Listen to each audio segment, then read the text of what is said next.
Egg fried rice or egg rice ಇದನ್ನು ಯಾವ ರೀತಿಯಾಗಾದರೂ ಕರಿಬೋದು. ಹಾಯ್ ಹಲೋ ನಮಸ್ಕಾರ ಎಲ್ರಿಗೂ. ನಾನು ನಿಮ್ಮ ಪ್ರೀತಿಯ ಭವ್ಯ.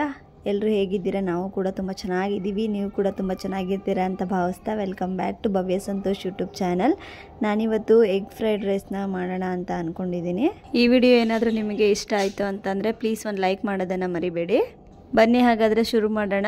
ನಾನಿಲ್ಲಿ ಎಗ್ ರೈಸ್ನ ಮಾಡೋದಕ್ಕೆ ಒಂದು 5 ಮೊಟ್ಟೆನ ತೊಗೊಂಡಿದ್ದೀನಿ. ಹಾಗೆ ಒಂದಿಷ್ಟು ತರಕಾರಿಗಳನ್ನೂ ಕೂಡ ತೊಗೊಂಡಿದ್ದೀನಿ. ಯಾವ್ಯಾವು ಅಂತ ಅಂದರೆ ಸ್ವಲ್ಪ 1-2-3 ಎಳ್ಸ್ಲಾಗುವಷ್ಟು ಬೆಳ್ಳುಳ್ಳಿ, 2 ಮೀಡಿಯಮ್ ಸೈಜ್ ಈರುಳ್ಳಿ, ಕ್ಯಾಪ್ಸಿಕಮ್ಮು, ಟೊಮೆಟೊ, ಸ್ವಲ್ಪ ಬೀನ್ಸು, ಹಾಗೆ ಒಂದು ಕ್ಯಾರೆಟ್ನ ಈ ಥರ ಸಣ್ಣದಾಗಿ ಉದ್ದುದ್ದಕ್ಕೆ ಹೆಚ್ಚಿಟ್ಕೊಂಡಿದ್ದೀನಿ.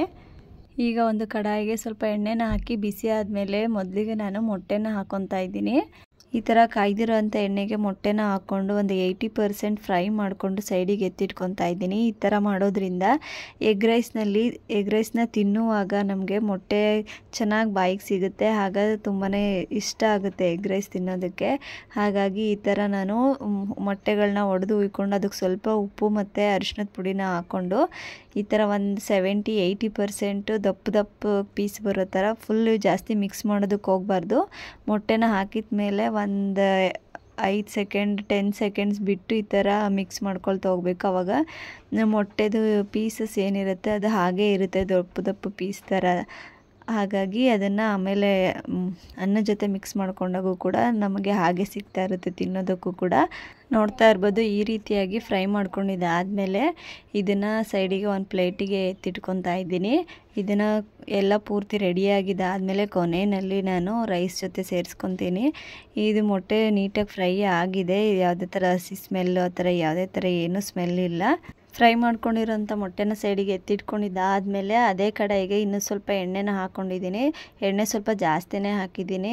ಈ ಥರ ಫ್ರೈಡ್ ರೈಸ್ಗೆಲ್ಲ ಸ್ವಲ್ಪ ಎಣ್ಣೆ ಜಾಸ್ತಿ ಹಾಕ್ಕೊಂಡ್ರೆ ಚೆನ್ನಾಗಿರುತ್ತೆ. ಎಣ್ಣೆ ಬಿಸಿ ಆದಮೇಲೆ ಸಣ್ಣದಾಗಿ ಹೆಚ್ಚಿಟ್ಕೊಂಡಿದ್ದಂತಹ ಬೆಳ್ಳುಳ್ಳಿನ ಸೇರಿಸ್ಕೊತಾ ಇದ್ದೀನಿ.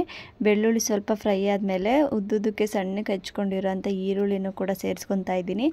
ಈರುಳ್ಳಿ ಜಾಸ್ತಿ ಏನು ಫ್ರೈ ಆಗೋದು ಬೇಡ, ಒಂದು 50% ಎಣ್ಣೆಯಲ್ಲಿ ಫ್ರೈ ಆದರೆ ಸಾಕಾಗುತ್ತೆ.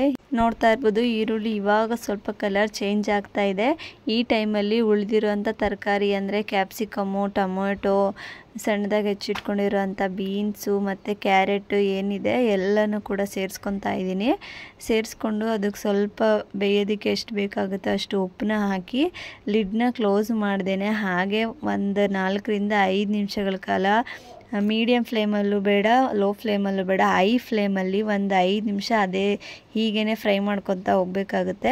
ಒಂದು ವೇಳೆ ಲಿಡ್ನ ಕ್ಲೋಸ್ ಮಾಡಿ ಬೇಯಿಸ್ಕೊಂಡ್ರೆ ತರಕಾರಿ ಎಲ್ಲ ಪೂರ್ತಿಯಾಗಿ ಸಾಫ್ಟ್ ಆಗಿಬಿಡುತ್ತೆ. ಈ ಥರ ಫ್ರೈಡ್ ರೈಸ್ಗೆಲ್ಲ ಅಷ್ಟೊಂದು ಸಾಫ್ಟ್ ಆಗೋದೇನು ಬೇಕಾಗಿರಲ್ಲ. ತರಕಾರಿ ಸ್ವಲ್ಪ ಒಂದು 60-70% ಬೆಂದಿದ್ರೆ ಸಾಕಾಗುತ್ತೆ, ಹಾಗೆ ತಿನ್ನೋದಕ್ಕೂ ಚೆನ್ನಾಗಿರುತ್ತೆ. ಹಾಗಾಗಿ ಲಿಡ್ನ ಕ್ಲೋಸ್ ಮಾಡ್ದೇನೆ ಈ ಥರ ಒಂದು 5 ನಿಮಿಷ ಎಣ್ಣೆಯಲ್ಲಿ ಫ್ರೈ ಮಾಡಿಕೊಂಡ್ರೆ ಬೆಂದ್ಕೊಬಿಡುತ್ತೆ ತರಕಾರಿ. ಅರ್ಧಂಬರ್ಧ ಬೆಂದಿದ್ರೆ ಸಾಕಾಗುತ್ತೆ, ಏನು ಪೂರ್ತಿಯಾಗಿ ಬೇಯಬೇಕಂತ ಏನಿಲ್ಲ.